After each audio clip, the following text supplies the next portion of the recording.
Okay, I think we'll make a start. So yeah, very warm welcome to the Smart Cities track of the Student Symposium. Welcome to our presenters as well, and colleagues and guests. This is the Smart City session, so hopefully you're all happy that you're in the right place. We're really excited to hear about the students' research today, and I think we're just going to jump right in. Each presenter will have about 15 minutes to present, followed by 5 minutes of questions. So please get your questions flowing in the chat, and I'll do my best to field them at the end. And so we're going to be kicking off with Patrick Stewart from KCL, who's going to be talking about using Twitter data to understand user perceptions and experiences of the Oxford Street district. So over to you, Patrick. Hello. I should just share my screen. This shouldn't take more than 15 minutes, but if it does, please stop me. Can everyone see that? Yeah, that's fine. Yeah, we can see that.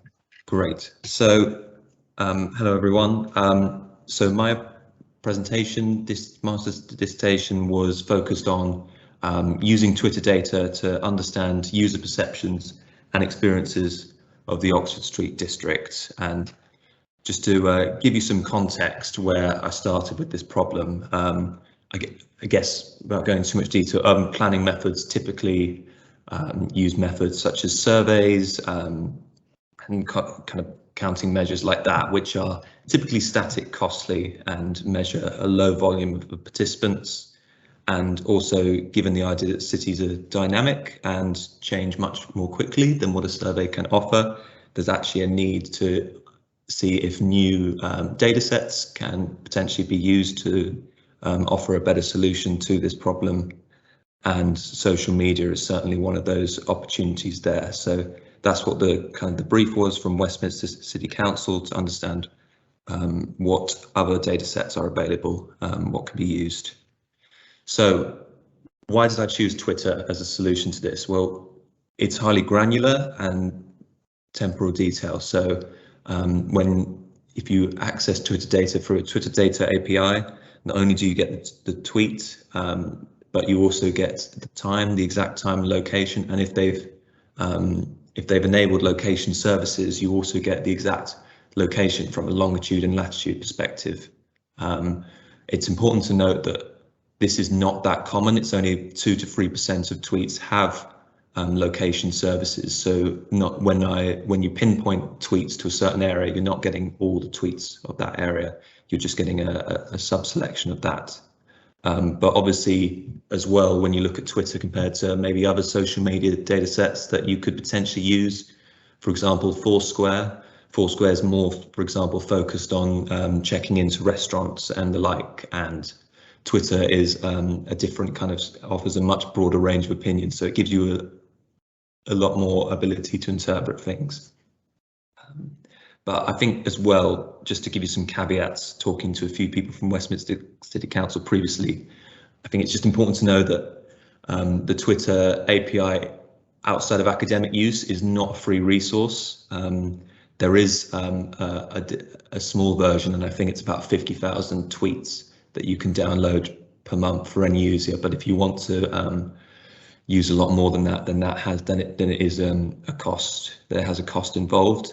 When you look at a Twitter population and who's tweeting, these are not necessarily the same as what would be the overall tweets of a location. So tweeters are typically younger people, tourists, and white collar workers.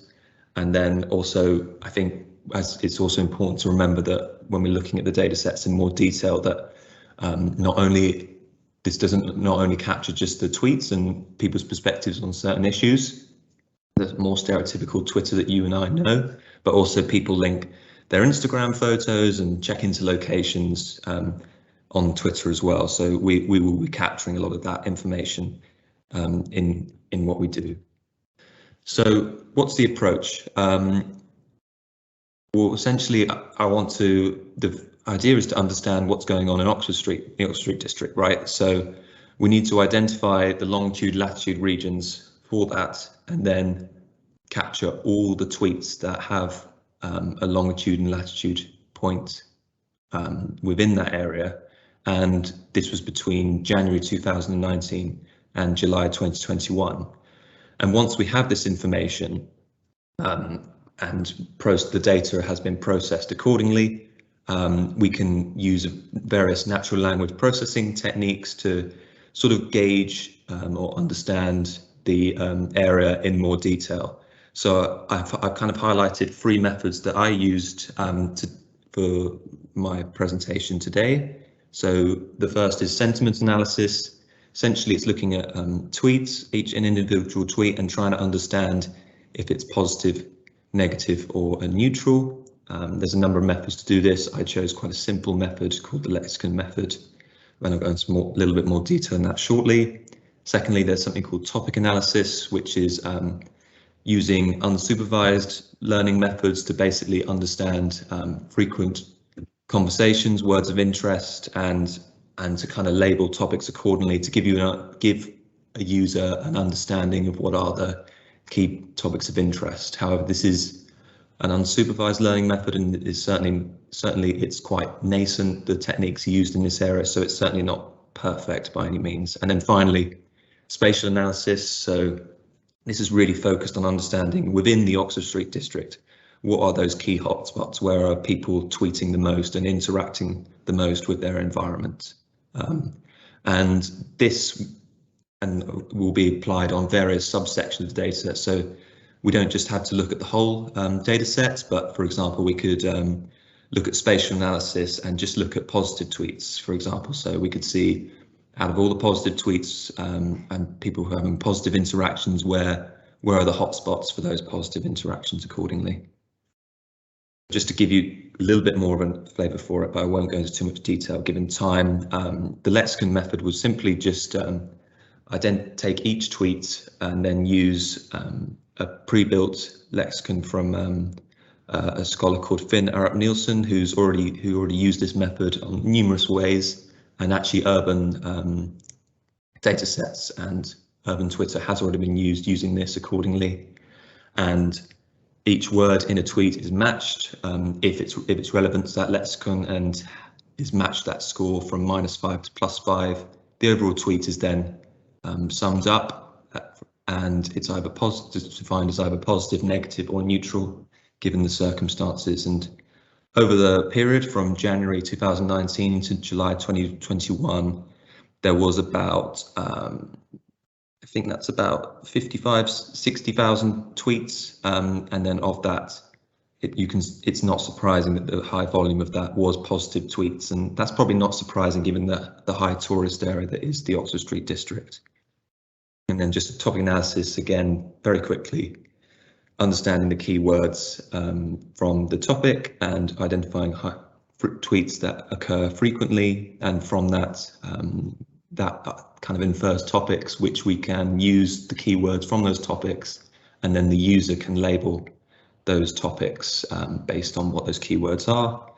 And spatial analysis, we used a topic called k-means++, which essentially identifies tweets by their longitude and latitude, and where there's and there'll be a predefined number of clusters that we kind of group all the tweets into. So these central points will cluster on areas where there's a high volume of tweets.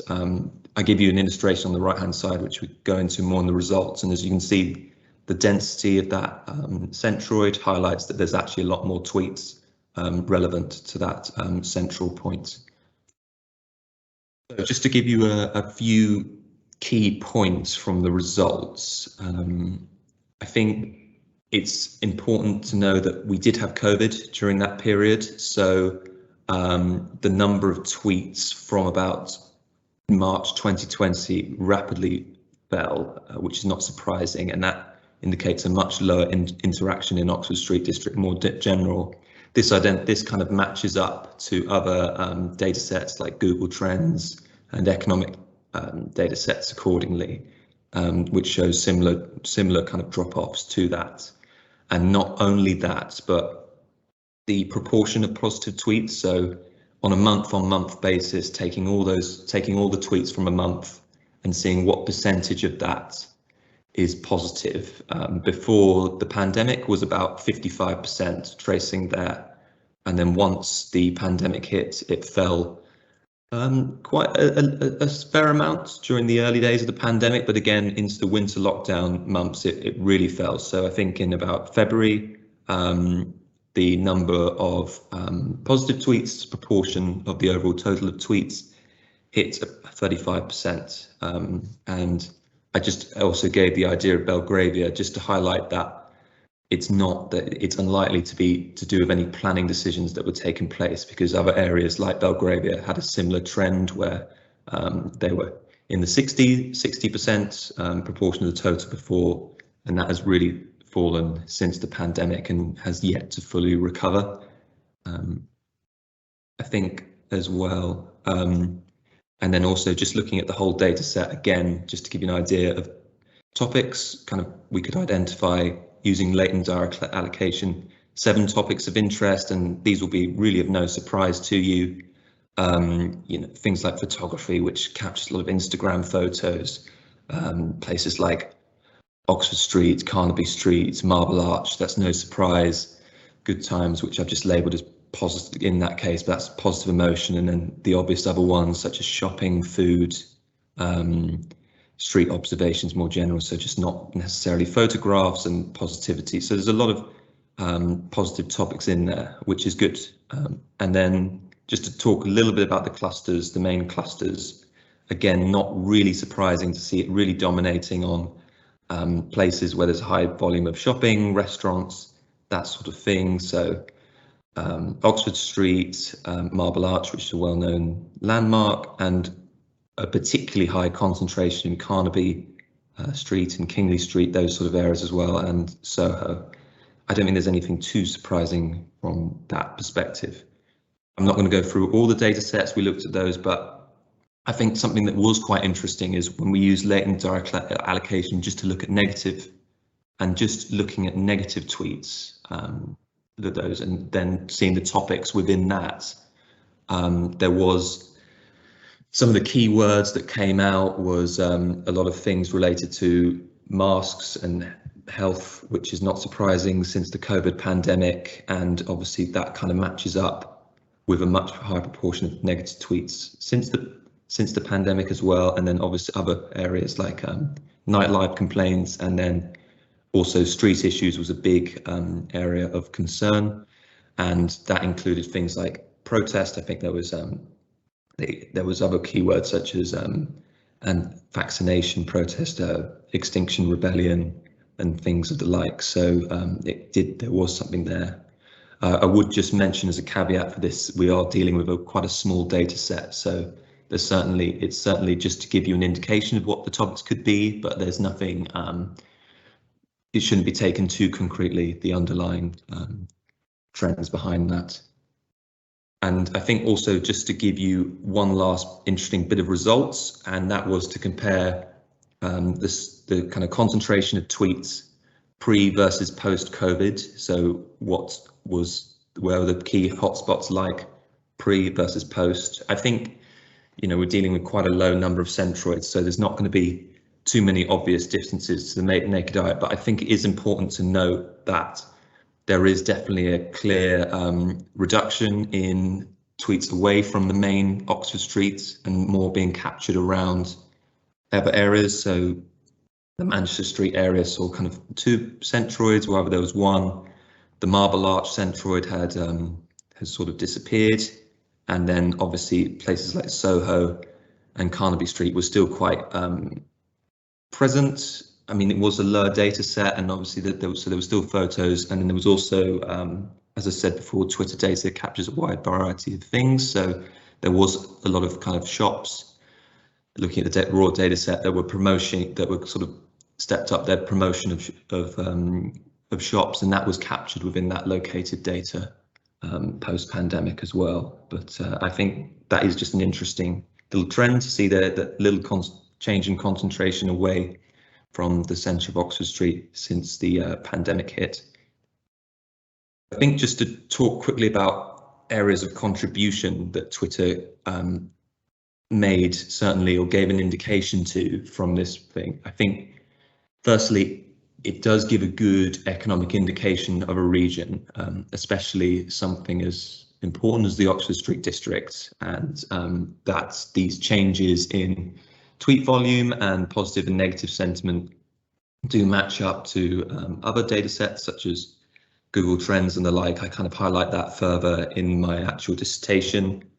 And then I also think that the kind of unsupervised topic techniques and as techniques can pick up underlying issues if they're growing, and although it's not concrete, it can be used and then complemented with maybe other techniques, sort of supervised learning techniques, to kind of highlight if there is a growth in something like street concerns, using an actual trained data set and then going from that accordingly. And I think as well, you know, there's a lot of the Oxford Street Initiative is coming much more into play in the near future. So things like Marble Arch Mound are going to become much more important part of the Oxford Street district. So we can see over time, as I mean, it's just started, so not yet. We can see over time if there is a change in the concentration of tweets to somewhere like Marble Arch Mound, which would highlight changes in activity and Twitter interest accordingly.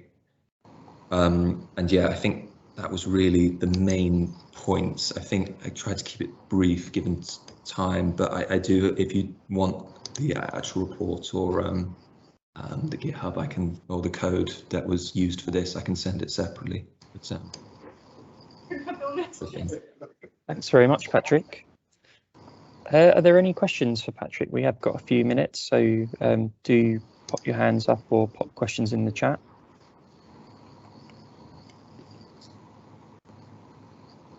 There's a question from Simon in the chat. Simon, I see you've got your hand up. Did you want to articulate that a bit more? Happy to, yeah. So I was just going to ask, so could you find out the location that the tweets were sent from, or infer it from the content of the tweets? No, so they have the, when you get the Twitter data, they have, if they present, if they give a latitude and longitude, that's because they've sent it on a phone or a computer that has location services enabled. So yeah, it's the exact location. But I mean, by the things they're referencing, for example, by. Oh, so yeah, that would be a separate where people have scholars have done that, academics have done that in the past, but that wasn't something I looked to do in this. But that would be, I guess that has different issues from a data quality perspective that you would have to consider. Great, thank you. Sophie Shaw, I see you've got a question.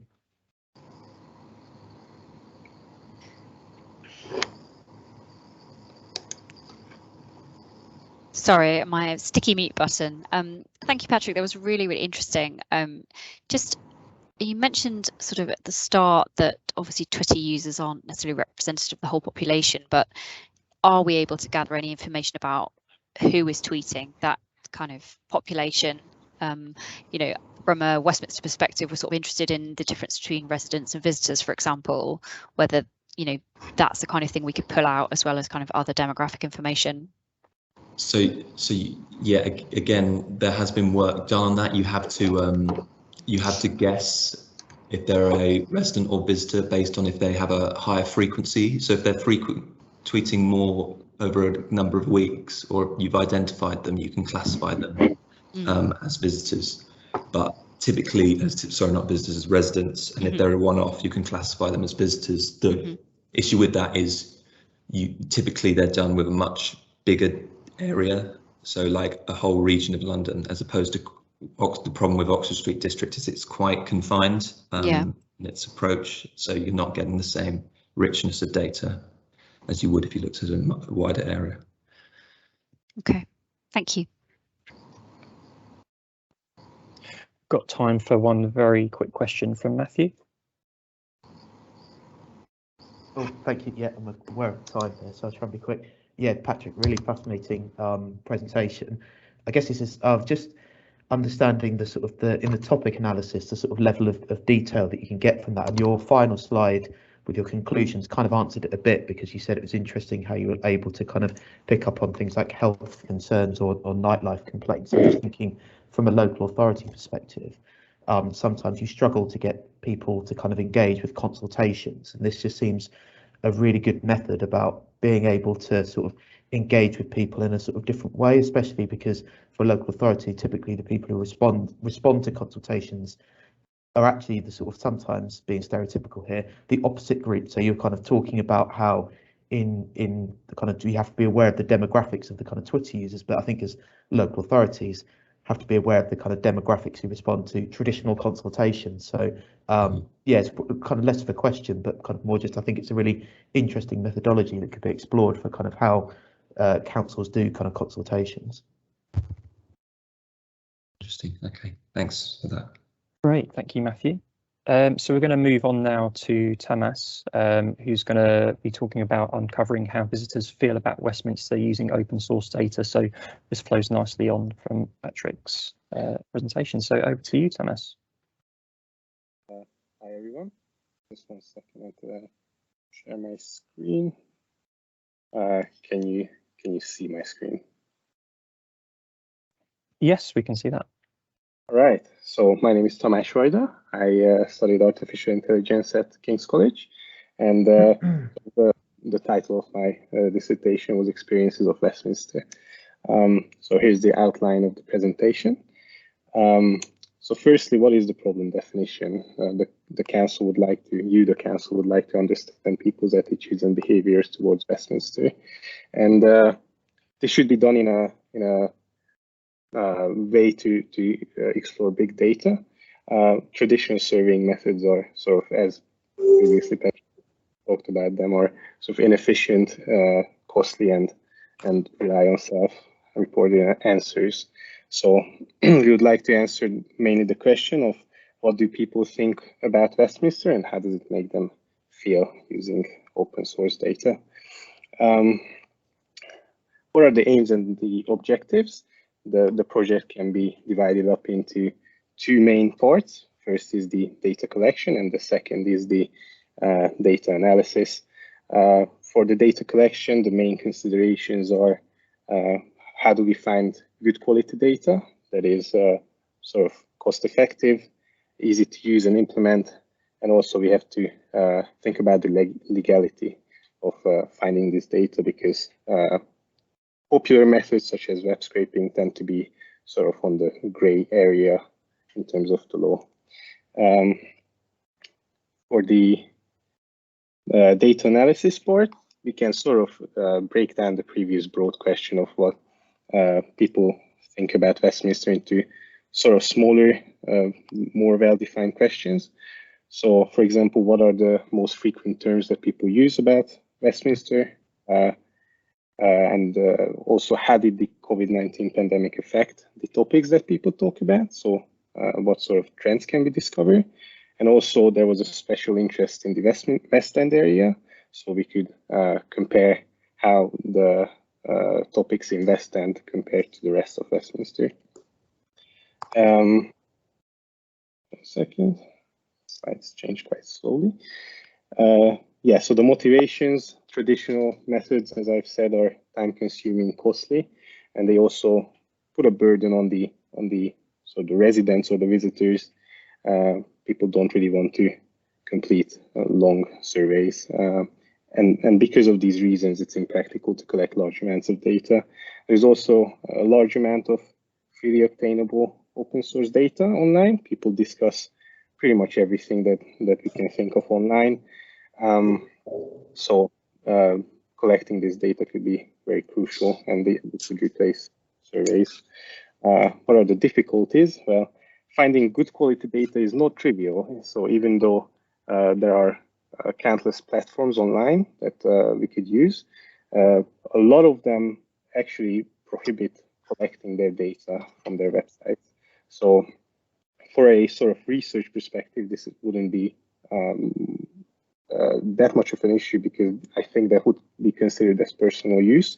But if the council would like to use some method, the method that I'm proposing here, then sort of scraping websites is not really a feasible option. And also because of the way data online is structured, so public discourse is very noisy and unstructured. Everyone can contribute online, so that is a good and a bad thing. It's good because it allows a diverse range of opinions to be shared, but it also leads to sort of decreased quality. People make typos. It's not a well-edited, say, like a newspaper article, comments online. So for this project, I use the Google Maps API, to be more specific, the Google Places API that powers Google Maps under the hood. There are many advantages of using this. First of all, it is quite easy to use. Google maintains an open source Python library as well to interact with its API, and the data that they have is quite well maintained and up to date. And it's also not too expensive to use. So I'm going to talk a bit about the cost a bit later. So the two main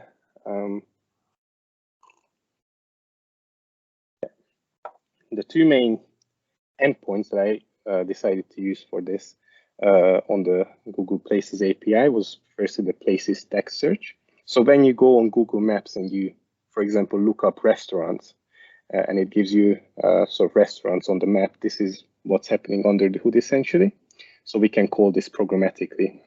We can supply it a keyword, so for example, restaurant, and also a search area. So this is a coordinate and a search radius around it. So let's say somewhere in the middle of Westminster, a 500-meter radius, and then we would find restaurants in there. This endpoint returns at most 60 places in one area. So it limits us to 60 restaurants, let's say. And then for each place, we receive the place ID for that place. So that is very useful for later when we want to request more information about it. And it costs $32 per 1,000 requests. Now, for my project, I collected about 2,000 unique places. So I think I ended up making about 500 calls. So I only paid about like $16. So I'm not sure, like £12. It's quite cheap. The place details endpoint. So for the places that we found previously, we can request more information. And this is what actually returns us the reviews for each place. So sort of the whole point is to find the reviews associated with each place in Westminster. And this, unfortunately, it only returns 5 at most per place. So that is going to be something I'm going to talk about a bit later, but this is a bit of a limitation. And this is also quite cheap at $17 per 1,000 requests. So to collect my data, since I'm using the text search that I previously showed, I had to define sort of 11 categories that I would search for. So such as we can see these categories here. I defined these in a way so that the search result would be what I expected. So for example, when I search for attractions, this will, you can try this on Google Maps. This returns things, anything that's sort of a tourist attraction type of thing. So for example, like Winter Wonderland, it's important not to search, for example, events, because then it wouldn't return events such as Winter Wonderland. It would return event organizer companies, which is not sort of what we would be interested in. So these are the 11 categories that I defined and that I searched for. And to do these searches, I divided up the area of Westminster into 500-meter radii circles. So these are going to be the search areas. And for each of these search areas, I searched for the 11 keywords that I defined on the previous slide. And I saved these places, and for each place I requested the reviews. So overall, I think my slide is quite slow. Yep. So overall, I collected about 2,000 unique places and about 10,000 reviews for these. The So the distribution can be seen below here. By far, or not by far, but the most amount of reviews I found for hotels. This is just from the fact that that's the most frequent establishment in Westminster, apparently. Second is pubs and bars, then clothing stores. And the right-hand side shows the distribution of these places on the map. So we can see, for example, two clusters for hotels. One is in the Hyde Park's Lancaster Gate area, and then one is in sort of in more of Pimlico. So these are the average ratings I found for the categories that I found. Hotels tend to get the there is a difference between the population and the sample average. So the population average is in the previous API call, we get returned the sort of the average rating. So when you go on to check, for example, Selfridges, you see that it has 4.4 stars out of 22,000 reviews. Now the population average was calculated using those, and the sample average is calculated from the reviews that I actually found. So I have 5 reviews, each of them have 4 stars, then that place has a 4-star average rating in my sample. So we can see that the best performing categories seem to be like with the highest rating are museums and art galleries. That is actually true for both the sample and the average. Interestingly, nightclubs for the population, so for the whole time frame of since Google reviews are a thing, they have 4.5 stars average, but in my sample they only have 3.9. That could be because the reviews that I get returned by this call are actually quite recent. So Google favors in the 5 that they return, they favor returning the more recent reviews. So that could be the reason why. So this could indicate that nightclubs and casinos, they sort of have a decline in popularity since the lockdowns are happening.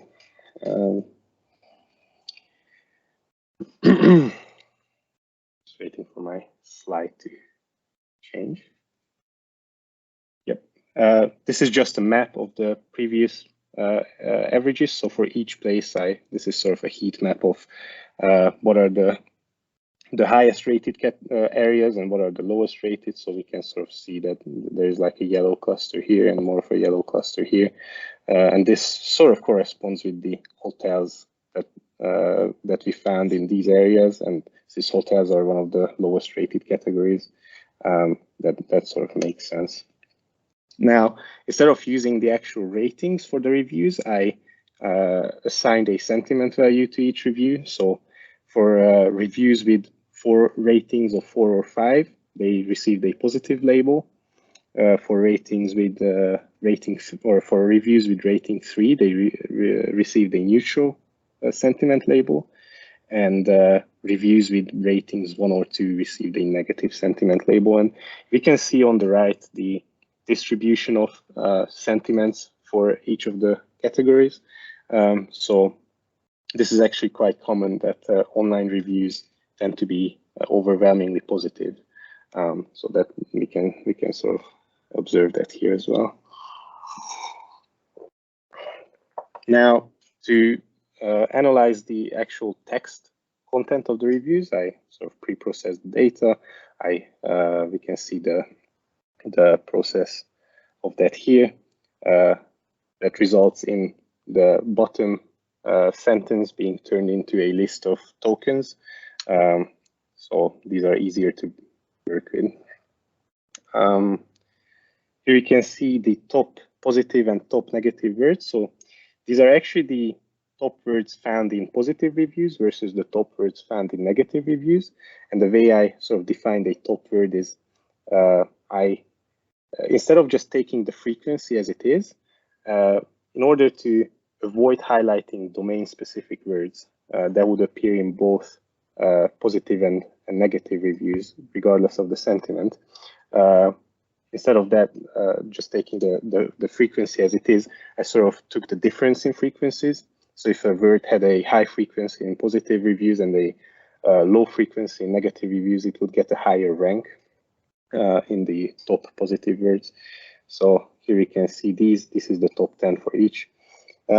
we can see, for example, here that for cinemas and theaters, one example is that people tend to talk about sort of comfort and food and friendly staff in positive reviews, and they sort of complain about the ticket purchasing process and refunds for negative ones. Next, I sort of took a look at the reviews over time. So the main focus was to find out how the top terms changed during the COVID-19 pandemic. So for this, I defined these 5 time periods. The first one is before the pandemic. The second one is the first lockdown. So that's actually the 23rd of March. That's when the first lockdown was announced, and then this period lasts until all non-essential services reopened. Then it's the summer of 2020, which was more open, and then it's the second and third lockdowns, which are happened quite close together, and then the post-lockdowns is sort of the period now. And for each of these time windows, the top words were extracted. So this sort of attempts to show how the top words changed over time. So this is the example for the hotels. For example, it's interesting to see that the word comfortable before the lockdown it was quite high, and then it sort of dropped off and it sort of stayed down as well. So people tend to talk less about comfort supposedly since the lockdowns happened. And the word clean immediately shot up during the first lockdown. It sort of stayed there until now, since now there are no more lockdowns, hopefully. And also the word staff, it's always high, and then whenever a lockdown happens, it sort of drops out of the top 10. Then it goes back up on when it's an open period, and then it goes down again and it goes back up. Unfortunately, since the sample size that I had for the reviews is not that big, this was quite hard to do. So for other categories, the data is not so nice for the information. And then this is sort of the comparison of West End, of the West End area versus the rest of Westminster. So the West End area was just extracted by sort of a list of postcodes. So anything that fell into that was considered the West End places there, and the reviews that connected to those places. We could see that hotels and organized tours sort of had a higher average rating in the West End, and parks and gardens and cinemas and theaters had a higher rating outside of the West End, which is quite counterintuitive because cinemas and theaters, the West End is famous for them. So this could probably be because of the small sample size. So this might not be actually that significant. And on the right, these are the top words. This is a very busy table, but these are the top words for the West End and the outside of the West End area, and for the positive and the negative reviews. The bold words are the ones that actually appear on both sides, and the italic words are the ones that don't appear. So we can see, for example, that for shoe stores, people talk about the same sort of things because the top words tend to be the same. But for example, for museums and art galleries, people in the negative reviews in the West End sort of talk more about the experience that they have, and here they more talk about the art, let's say. Yeah, and then this is the conclusion part. So the Google Places, it's great because it allows us to find data in an affordable price, for an affordable price. But the limitation with the 5 review limit for each place is quite harsh. So one way to sort of counteract that would be to fetch the reviews multiple times, so throughout a longer period of time. And in this case, we could sort of request more reviews and increase the size of the data. Since I had such a small data set, I couldn't really implement more sophisticated methods. I actually tried with the, as Patrick said, the latent Dirichlet or direct allocation, but it didn't really yield great results. And yeah, that's it. Thank you for listening and watching. Thanks very much, Tamas. Yeah, I can see how this is going to be super useful for the council. In particular, I think of the fact that we recently tried to understand perceptions of the West End in particular and what brings people to the city, and thinking about domestic tourism, and that would really add richness to that picture. So yeah, excellent research. We're at 11:20 now, so we're going to move on to the next talk, but if you do have questions for Tamas, then do put them in the chat and hopefully you can pick them up there. But for now, I'm going to pass over to Martin, who's going to tell us about the app that he's created for Westminster Connects. So over to you, Martin. Thank you, Curtis. Let me just quickly share my screen.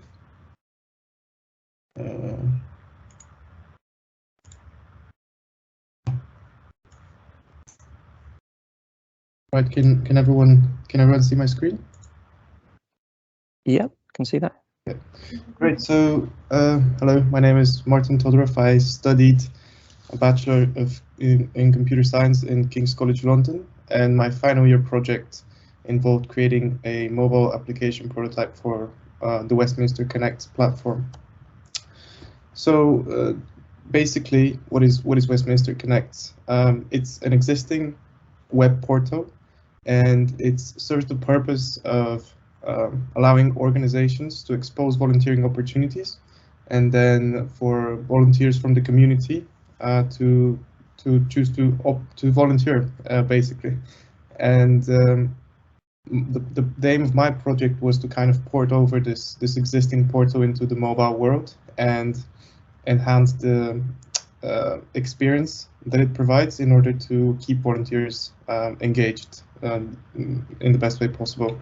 So on the right, you can kind of see already a teaser of what the landing screen of the mobile application looked like, and as it is quite standard with the mobile software, another deliverable was an admin panel for sort of content management and making sure that the app is not being used in an unwanted way.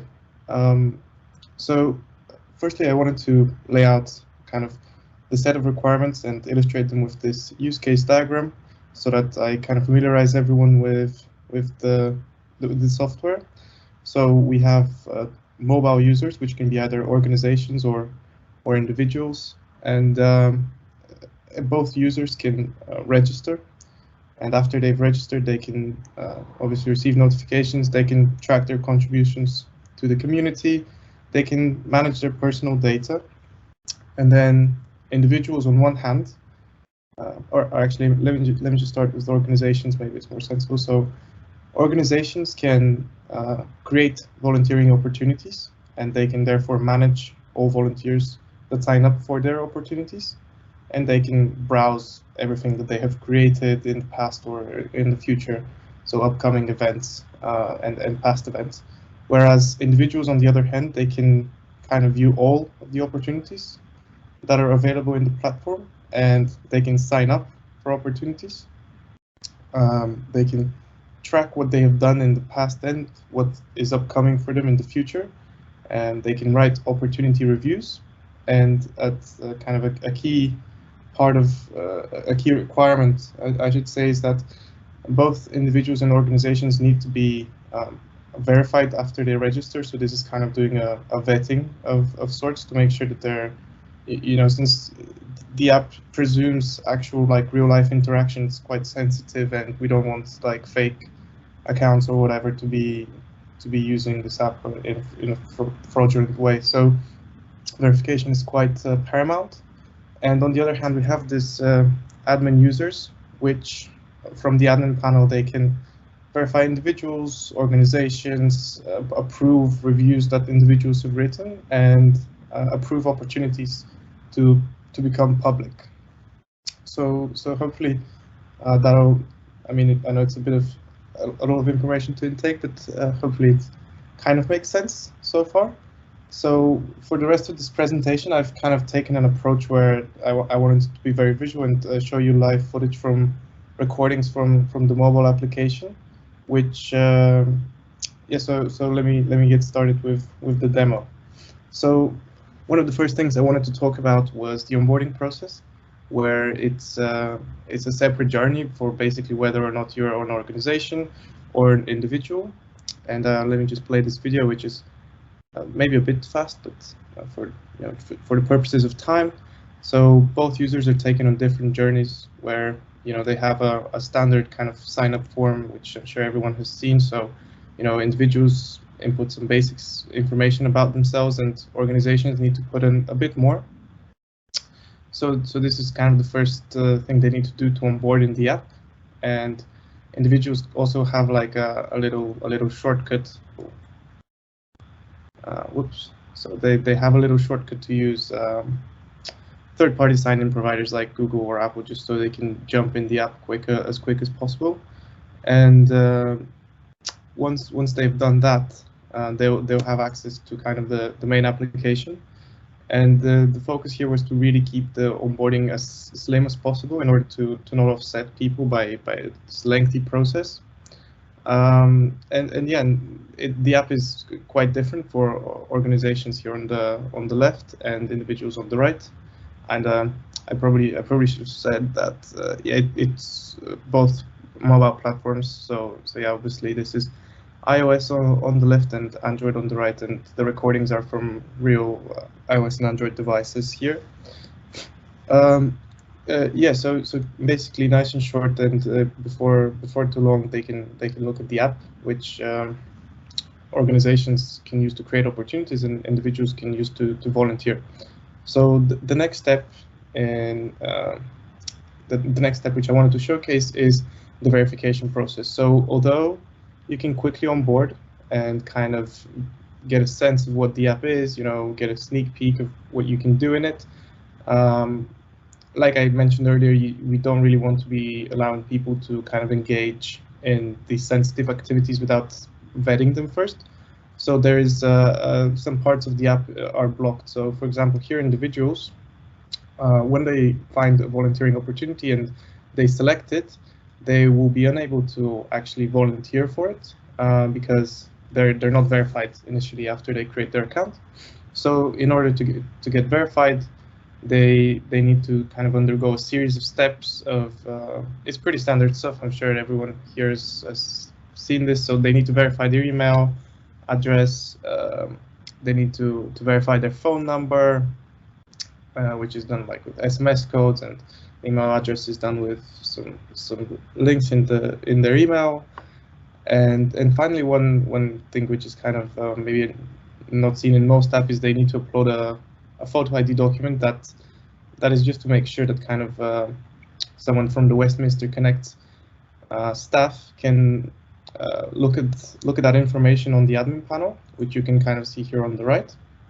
So in the admin panel, they can look for all individuals. They can quickly filter for only those individuals who have pending verification, and they can kind of look at their profile photo, their photo ID, and the person matches. So this guy seems like he's the real deal. So what, let's go ahead and verify him, and he can start using the app in its full glory, which will obviously alert the user. And at that point, the verification process is complete.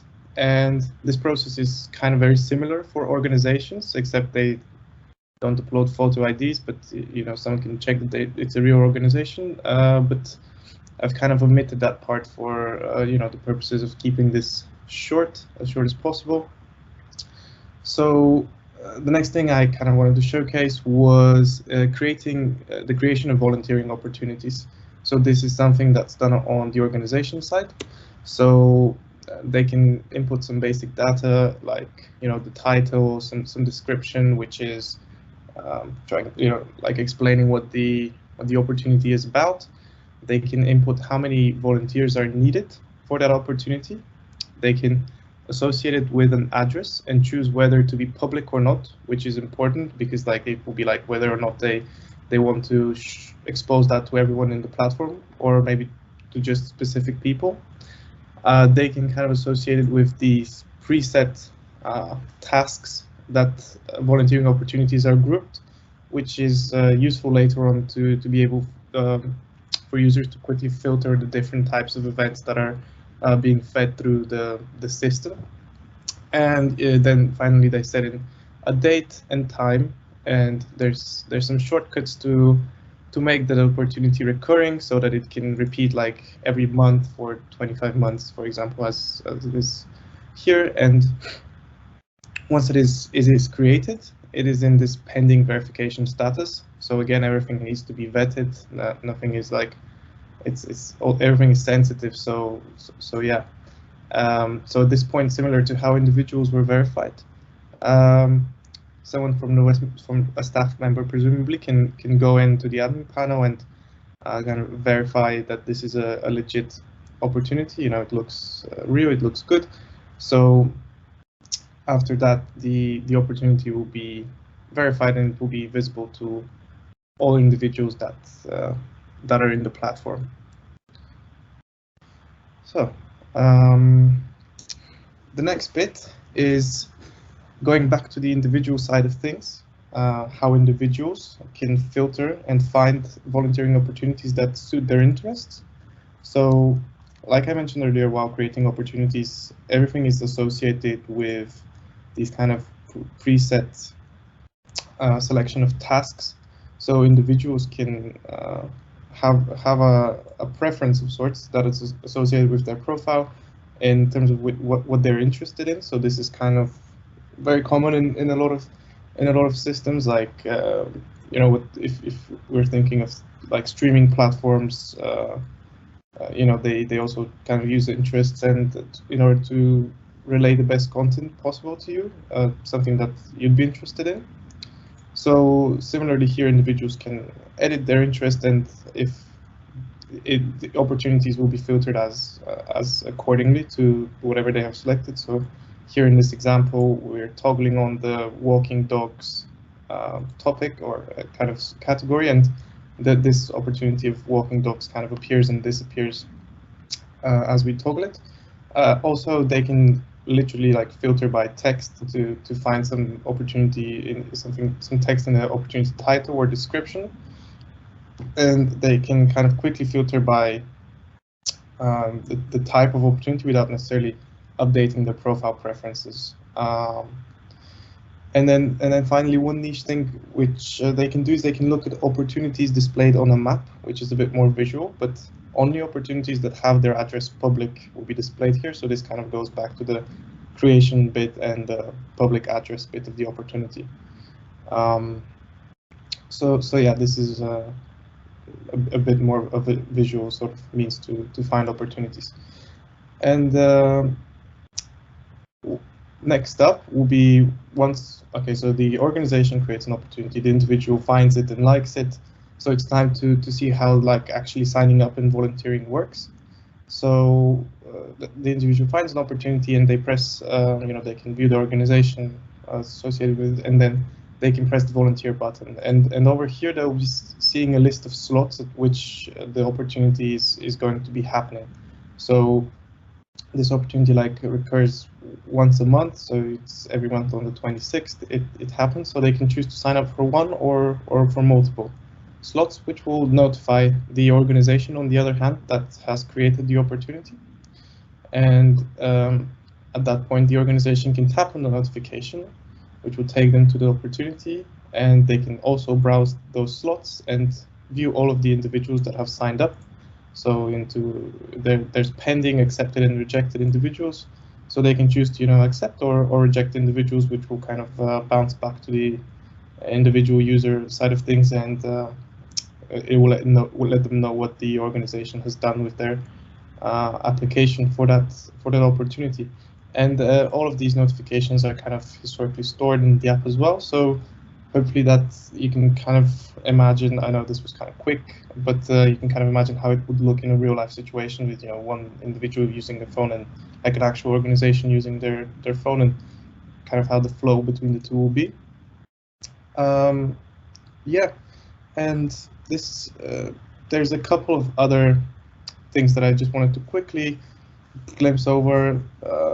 So individuals can have this sort of calendar which they can scroll through and view, you know, events which they have pending, statuses or accepted statuses both in the past and the future.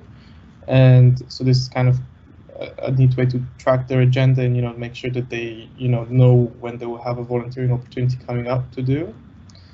And organizations and individuals both have this sort of contribution, which is accidentally skipped some slides. Yeah, so contributions, which is kind of this gamification bit to the app. So basically it shows them how much they volunteered.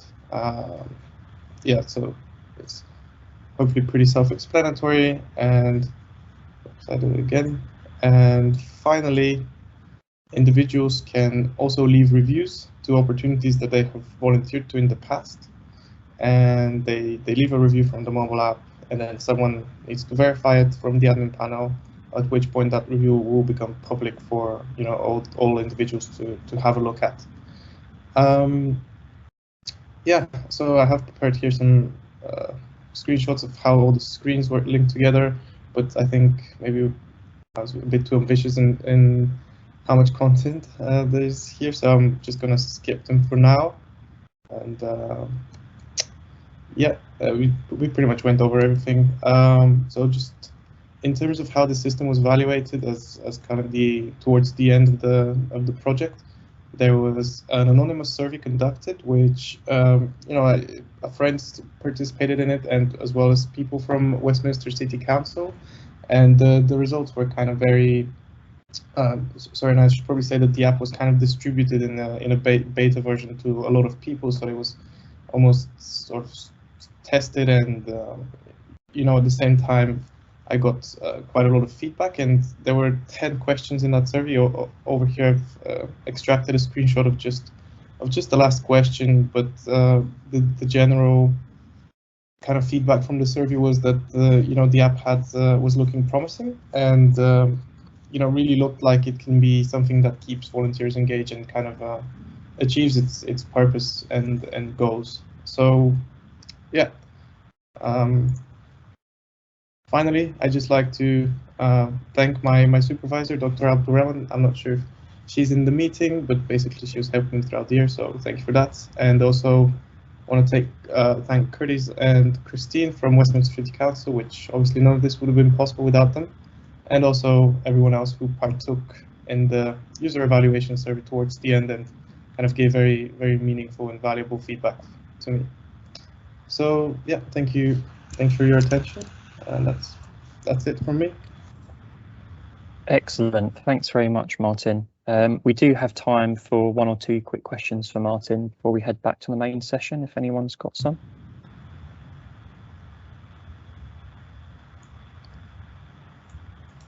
Yep, Simon.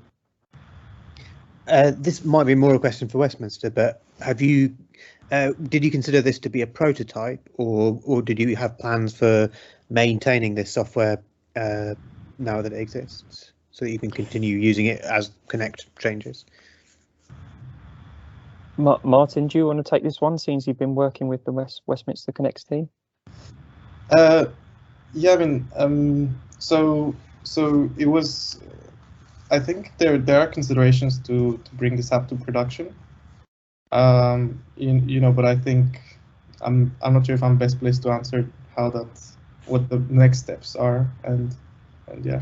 So I don't know if anyone from Westminster Connects is on the call, but as I understand it, the team are very keen to take this forward. I know Martin's shared a lot of the underlying coding and platform for the app, and our IT team and Westminster Connects team are working on how we can make this a reality, because I think it's a really good, an amazing app. And as Sophie said in the chat, I think a lot of us wish our local councils had this or had some form of this. So yeah, watch this space.